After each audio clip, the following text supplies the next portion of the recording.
Shalom, hari ini kita merenungkan Mazmur 99. Perikopnya tentang Tuhan Raja yang Kudus. Mazmur 99 ayat 1. Tuhan itu Raja, maka bangsa-bangsa gemetar. Ia duduk di atas kerub-kerub, maka bumi goyang. Kata kerub di sini yaitu tentang malaikat ya. Kalimat yang pertama, Tuhan itu Raja. Kadang kita saking mungkin selalu kehidupan rohani kita dengan Tuhan, ya mungkin ada yang seperti badi-badi ya, seperti teman, atau mungkin sudah dekat sekali. Tapi satu hal kita juga jangan lupa bahwa dia statusnya adalah Raja. Jadi nggak boleh sembarangan, dan namanya raja pasti ada aturan atau protokol yang harus dilalui. Dan kadang kala waktu kita datang di hadapan Tuhan atau kita memandang dia, bukan cuma hanya sebagai bapa maupun sahabat, tapi ada kalanya juga kita memandang dia sebagai Tuhan dan Raja. Dan dikatakan di sini, maka bangsa-bangsa gemetar. Bisa dibayangkan ya, Tuhan itu datang, dia duduk di atas kerub, kemuliaannya begitu dahsyat, sampai dikatakan bangsa-bangsa itu gemetar. Saya ingat cerita tentang Yosua atau Yesaya. Waktu mereka melihat panglima bala tentara Tuhan, mereka langsung tersungkur. Ya, bahkan muka mereka tidak bisa melihat wajah panglima bala tentara Tuhan itu, yang menggambarkan tentang Tuhan. Ya, kalau mereka melihat saja mereka akan mati. Terus mereka harus menanggalkan kasutnya. Dan di sini dikatakan bangsa itu gemetar. Yang saya bisa rasakan waktu kita datang di hadapan Tuhan, ada satu gemetar yang kudus. Gemetar ini bukan sesuatu yang membuat kita takut yang sampai dosa, bukan ya, tapi satu gemetar yang membuat kita, gemetar yang kudus ya, yang seolah-olah membuat kita tidak bisa suasana atmosfernya itu menutupi kita sampai kita tidak bisa apa-apa ya, dan hanya Tuhan yang layak dipuji dan disembah.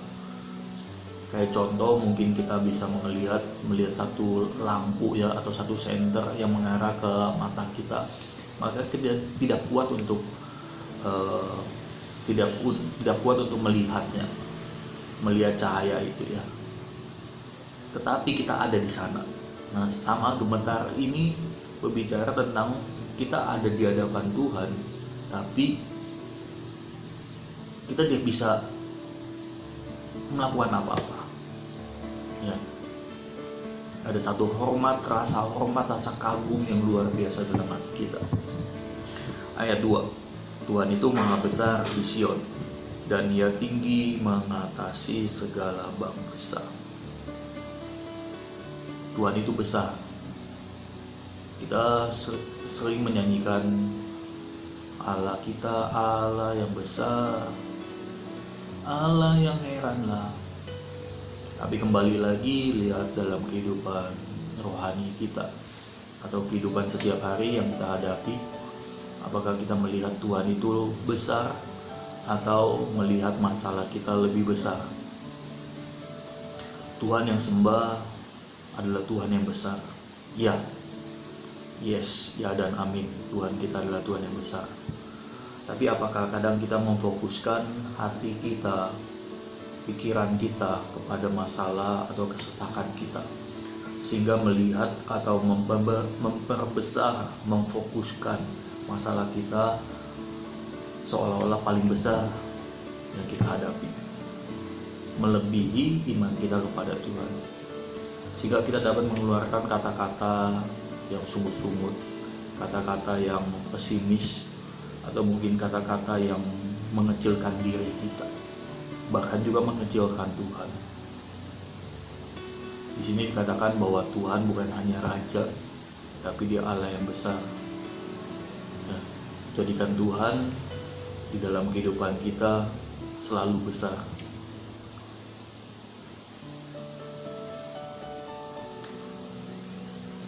Ayat 3, biarlah mereka menyanyikan syukur bagi nama-Mu yang besar dan dahsyat, kuduslah Ya.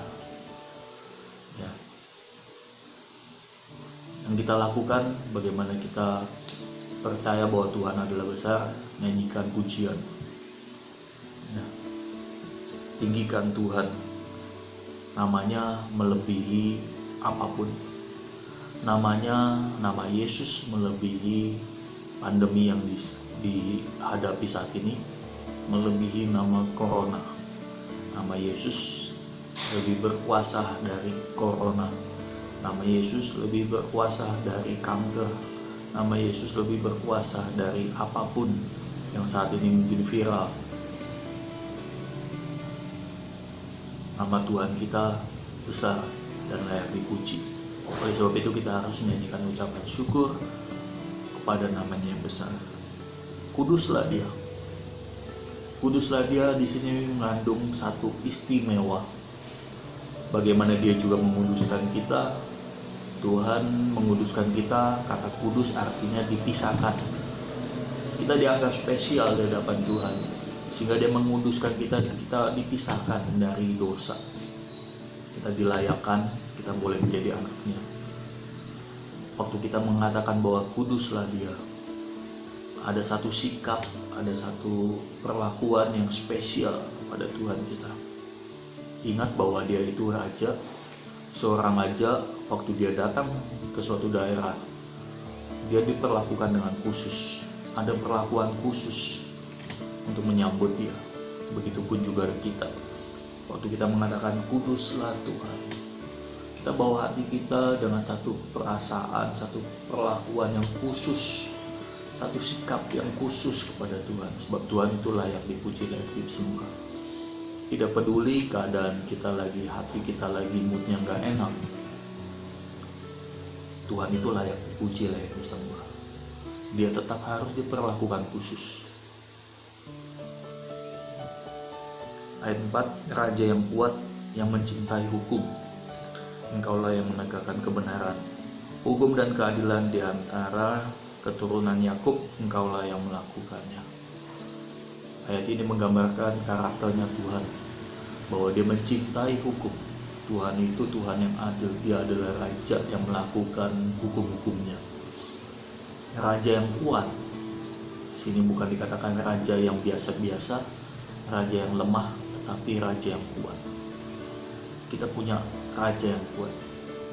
Kita punya raja yang mencintai hukum, yang adil, dan kebenarannya ditegakkan di dalam kehidupan setiap umatnya. Oleh sebab itu, ayat 5, tinggikanlah Tuhan Allah kita dan sujudlah menyembah kepada tumpuan kakinya, kuduslah Dia. Ya. Bagaimana kita memperlakukan Tuhan yang adalah istimewa, yaitu dengan meninggikan Dia, menyembah, sujud menyembah kepada-Nya. Kalau kita mau menyembah, sembahlah Tuhan. Sebab Tuhan Yesus layak dipuji, layak disembah. Dialah Tuhan kita, Dialah Raja kita. Ayat 6, Musa dan Harun di antara imam-imamnya, dan Samuel di antara orang-orang yang menyerukan namanya. Mereka berseru kepada Tuhan dan Dia menjawab mereka. Musa dan Harun, mereka adalah imam. Awalnya orang biasa yang dipilih Tuhan, tapi mereka berdiri di antara bangsa-bangsa dan menyerukan nama Tuhan. Kita bukan siapa-siapa. Mungkin kita adalah hamba Tuhan, tapi kita punya kewajiban yang sama seperti Musa dan Harun, yaitu kita adalah imam. Ya, kita adalah imamat yang rajani. Kita umat kepunyaan Tuhan. Kita berdiri di hadapan Tuhan. Kita berdiri buat keluarga kita berdiri buat jemaat, kita berdiri buat orang-orang yang mungkin belum mengenal Tuhan. Kita berdiri bagi orang-orang yang bangsa-bangsa yang tertindas. Dan kita menyerukan nama Tuhan, memuliakan Tuhan, membuat nama Tuhan besar, bukan mengecilkan nama Tuhan di hadapan bangsa-bangsa. Dalam tiang awan dia berbicara kepada mereka. Waktu kita berseru kepada Tuhan, Tuhan akan berbicara kepada kita. Sama seperti Tuhan, waktu Musa berseru kepada Tuhan, kepada Allah yang kudus. Kemudian Tuhan berbicara. Tuhan itu mau berbicara kepada kita dengan cara apapun. Di dalam bangsa Israel, Tuhan berbicara melalui tiang awan, tiang api. Di dalam kehidupan kita, Tuhan bisa berbicara melalui siapa saja.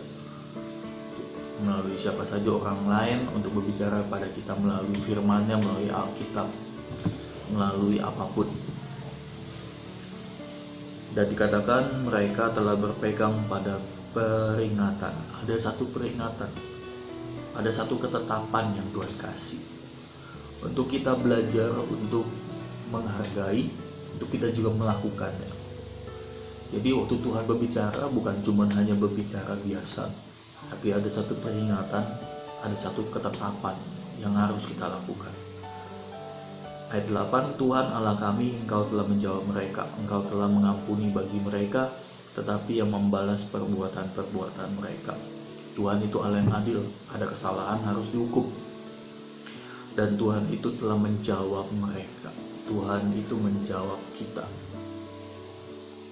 menjawab setiap kebutuhan kita, menjawab setiap apa yang menjadi tanda tanya, kebingungan di dalam kehidupan kita. Dan dia mengampuni kita. Berbicara tentang kita harus datang kepada Tuhan yang adalah Raja, harus melewati protokol yang ada. Bukan artinya waktu kita melewati protokol itu kita melanggar protokol itu, tidak. Tapi dia mengampuni kita, dia mengulurkan tangannya, menjamah kita, menguduskan kita, sehingga kita bisa dengan leluasa datang di hadapan Tuhan. Sama seperti saat ini kita datang di hadapan Tuhan, kita merenungkan firman-Nya, kita berdoa, menunjukkan bukan artinya kita melanggar protokol itu, tapi karena dia telah menyelesaikan protokol yang ada dengan cara dia menjamah kita, mengulurkan tangannya, mengajak kita untuk datang di hadapannya.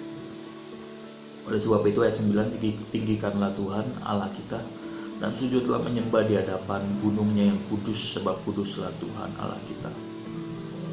Waktu kita menyembah di gunung yang kudus berbicara tentang bait Allah. Tubuh kita juga adalah bait Allah. Bukan cuma hanya kita datang, bukan cuma hanya menandakan bahwa Tuhan kita Tuhan yang Raja, Tuhan yang kudus, tapi kita juga sebagai penyembahnya, kita harus kudus. Tubuh kita harus kudus buat Dia. Ya, dengan tubuh, jiwa, dan roh kita dikuduskan buat Tuhan. Kita persembahkan kepada Tuhan sebagai persembahan yang hidup. Dan di saat itulah kita sedang meninggikan Tuhan Allah kita. Tuhan layak dipuji, layak disembah, dan Tuhan itu kudus. Amin. Firman Tuhan sampai di sini. Mazmur 99 semoga menjadi berkat. Haleluya. Amin.